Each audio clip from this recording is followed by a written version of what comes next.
We have got a story that's like a political soap opera with a twist of economic thriller. We are going to talk about President Donald Trump, Elon Musk, and their eyebrow-raising ideas about taking over Canada. Well, they're also talking about taking over Greenland and Panama Canal, but we are going to stick with Canada in this video.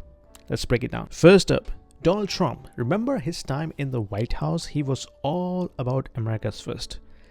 And part of that was using tariffs, like they were the hottest new weapon in the trade wars. Now he's been talking about slapping a 25% tariff on Canada. But why? Well, it's not just about money. Canada has this massive treasure chest of natural resources. Think about gold, oil, minerals. Trump's thinking, why not have all that under US flag? But that's not just about resources. It's about power. Controlling Canada means controlling access to the Arctic, which is becoming a big deal with ice melting up there. Because when the ice is going to melt over there, it's going to open up new trade routes. Who's going to control that? Now, Elon Musk, he's not just about space and electric cars. He's got interest in Canada too. Some say he might see benefit in a more integrated North America for his businesses. But what does this mean for everybody else? For a common person, tariffs mean higher prices. Imagine your Canadian maple syrup suddenly costing more because of a new tax. That's just one example. And if Trump goes through with his threats, Canada might hit back. And then we are in a trade war. Everybody else ends up paying more for less. Now let's zoom in on those Canadian resources. Canada isn't just rich in oil. They've got vast reserves of uranium, potash, critical minerals like lithium and nickel, all crucial for modern industries, especially in the race against China. Lithium for batteries, nickel for stainless steel. These are the building blocks of the green and tech revolutions. Now imagine this, Trump and Musk eyeing those resources to give US an edge over China in tech and clean energy. It's like a chess game where whoever controls these resources might control future industries. Musk, with his stakes in EVs and batteries, could be particularly interested in securing these materials without relying on China, where much of the world's supply currently comes from. Now here's this journalist, Whitney Webb, who sees a deeper game here. She thinks these moves are not just about trade, but about control, economic, political, even over things like climate policies. She warns that these tactics could lead to a lot of instability, not just between countries, but in global markets too. According to Webb, it's not just about winning against China. Economically, it's about reshaping the global power dynamics. But here's the twist. Those threats could be just threats, a way to push Canada into giving the US better trade deals or to open up markets. It's like playing poker with the economy. You bluff, hoping the other player folds. Now the real concern is what happens if this isn't just talk. If these tariffs stick, we could see industries in both countries scramble. Jobs might be lost, prices would go up, and the relationship between US and Canada could get frosty. No pun intended. If it's about the resources, we might see a push for a new mining operations, partnerships, or even diplomatic deals that could lock in US access to these materials, aiming to reduce reliance on China. Oh wait, there's more. Now let's talk about Quebec. If Trump somehow managed to take over Canada, Quebec would be in a unique spot, known for its strong cultural identity and push for its independence.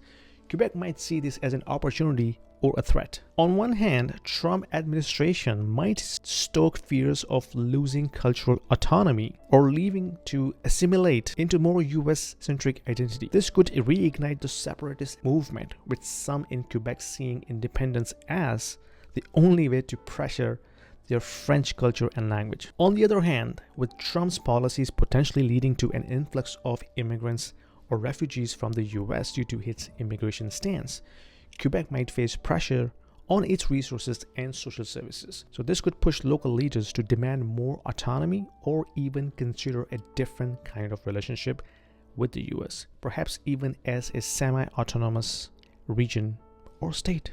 But remember, this is all speculative. The political, cultural, economic repercussions would be enormous, not just for Quebec, but for all of Canada. It's a scenario that would shake up the entire North American political landscape. So what's the takeaway? It's a reminder that in politics and economics, it's not always about what's said, but about what's done. And sometimes the biggest moves are the threats we never see acted upon. But with resources at the heart of this story and Quebec's unique situation, the stakes are high and the game is global. Anyway, you let me know what you think about that. Put your comments down below and tell me, what do you think about this? How do you see this story being unfolded going forward? Is Trudeau's resignation part of the plan, or is it just coincidence that he resigned at this time while Trump is marching towards us? Let me know. And if you like this video, give me a thumbs up, subscribe, and I'll see you in my next video. Financial education is very important for everybody, especially for the kids who are still at school, because when they grow up and go into the professional lives, if they don't know how to manage their finances, that is going to be a disaster to begin with. I have just published an ebook for the kids aging between 10 and 16 years to understand how they can manage their finances. So when they grow up, they know exactly how to manage their personal finances, because I have broken it down at a very, very basic level. What is money? How can we save? How can we invest? What is debt? How can we use debt? What is credit card? And how we can set ourselves for the financial future when we go into our professional life. So if you are a parent looking for a very simple to use ebook for your kids, click the link below to order the copy for your kids and let me know what you think about that. Let's get back to the video. If you are an investor in the US, in Canada, or in Europe, and you are considering investing into Dubai real estate market, this video is for you, because we have a platform called Stake, which allows you to invest into the residential real estate market and start earning rental income right away without going through a lengthy documentation process or coming up with a heavy down payment.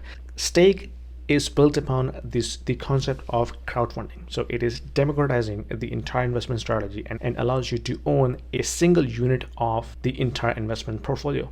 So you don't have to own the entire property, right? You can be part of the pool that can actually own a piece of property, a piece of real estate. So that allows you to start with as low as 2,000 dirhams, and you can slowly ramp up.